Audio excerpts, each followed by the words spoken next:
¿Qué tal? El siguiente tema es distancia entre dos puntos.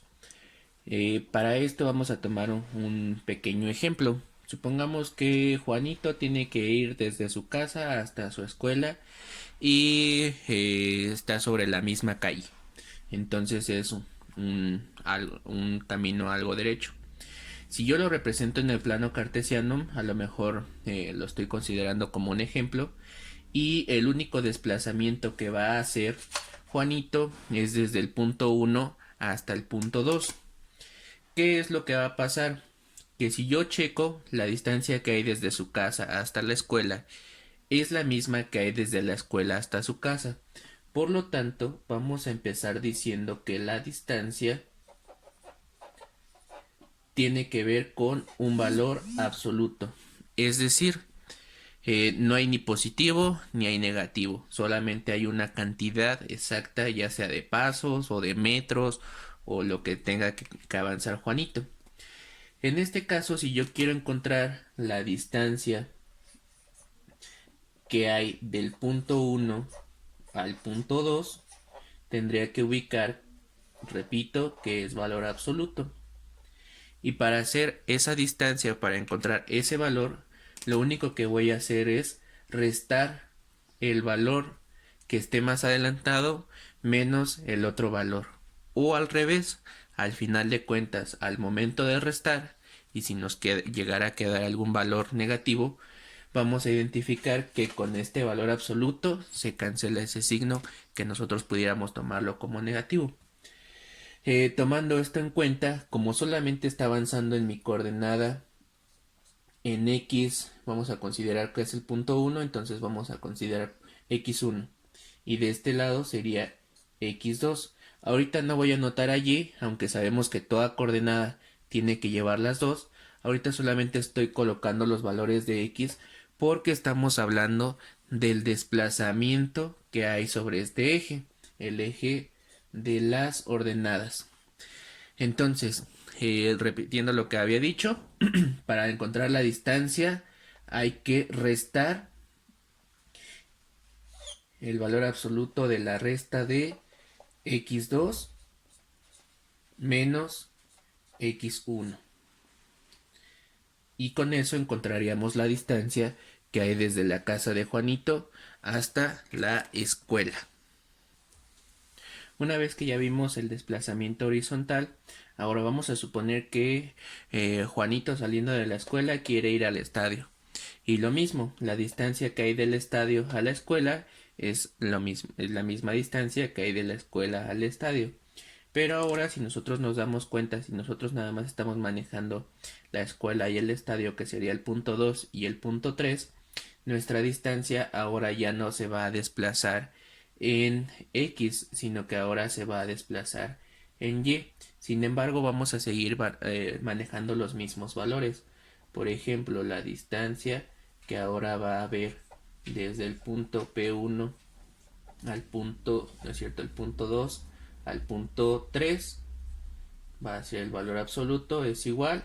Y ahora voy a restar, pero no voy a restar los valores de X porque no es el desplazamiento horizontal, sino el desplazamiento vertical. Por lo tanto, a mi coordenada solo me va a interesar la parte de la coordenada en Y. Este sería Y2 y este sería Y3.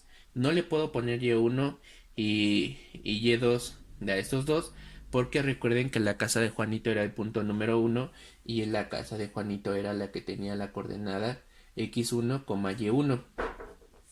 La escuela es x2, y2 y el estadio será entonces x3, y3. Serían mis coordenadas de mis tres puntos que estoy ubicando.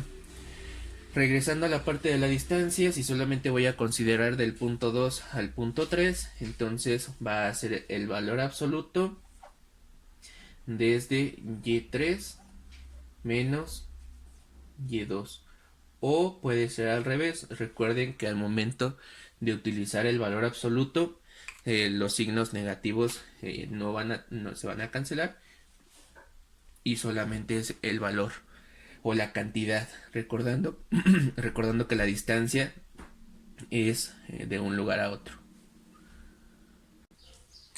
Ahora, ¿qué pasaría si a lo mejor un día Juanito no fue a la escuela y queremos saber cuál es la distancia que hay directamente desde la casa de Juanito hasta el estadio, que en este caso lo estoy marcando con la línea de color azul?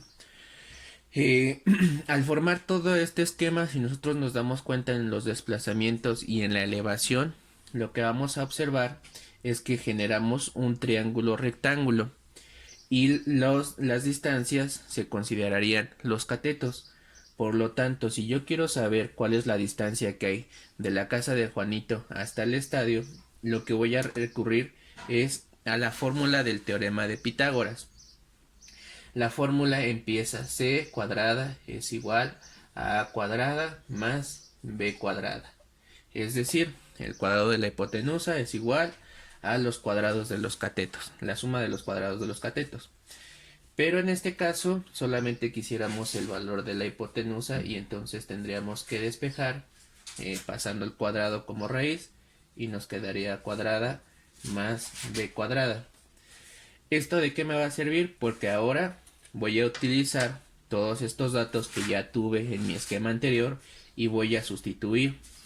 La distancia que yo quiero encontrar es desde la casa de Juanito hasta el estadio. Entonces voy a colocar, en lugar de la c de la hipotenusa, voy a colocar la d de la distancia que quiero calcular. Y esto es igual a la raíz cuadrada de el cateto A. En este caso va a haber algo que voy a elevar al cuadrado, más el otro cateto que sería b al cuadrado. ¿Qué valores tienen que ir en lugar de a y de b? Pues tienen que ir el valor del desplazamiento en el eje horizontal, que en este caso sería x2 menos x1, y en mi punto sería entonces, en el valor de y tendría que ser el desplazamiento y3 menos y2. Pero ¿cómo puedo identificar? Porque aquí voy a estar combinando muchos valores. Entonces lo que vamos a hacer es que vamos a simplificar en uno solo. ¿Cómo que simplificar? Es decir, recuerden que ese día a lo mejor Juanito ya no tenía que ir a la escuela. Significa que ya no vamos a considerar a la escuela o al punto 2. Lo que vamos a hacer es únicamente tomar en cuenta la coordenada de la casa de Juanito y la coordenada del estadio. Entonces voy a cambiar, en lugar de que diga x2, voy a considerarlo como x3, que es la distancia desde aquí hasta allá en cuanto a x. Y en el valor de la y voy a considerar y3, que ya estaba, menos, y aquí le vamos a cambiar el y2 porque ese día Juanito no fue a la escuela y lo vamos a dejar como y1. En algunas, de forma general, la fórmula de distancia entonces se puede simplificar como: distancia es igual a la raíz cuadrada de x2 menos x1 al cuadrado más y2 menos y1 al cuadrado, siempre que únicamente hayamos encontrado dos puntos. En este caso consideramos x3 y y3 porque ya teníamos un esquema anterior, pero la fórmula solamente se maneja con dos puntos. Recuerden que nuestro título así es. Entonces la fórmula que vamos a ocupar de forma general para encontrar la distancia entre dos puntos en el plano cartesiano es: distancia es igual a la raíz cuadrada de x2 menos x1 al cuadrado más y2 menos y1 al cuadrado.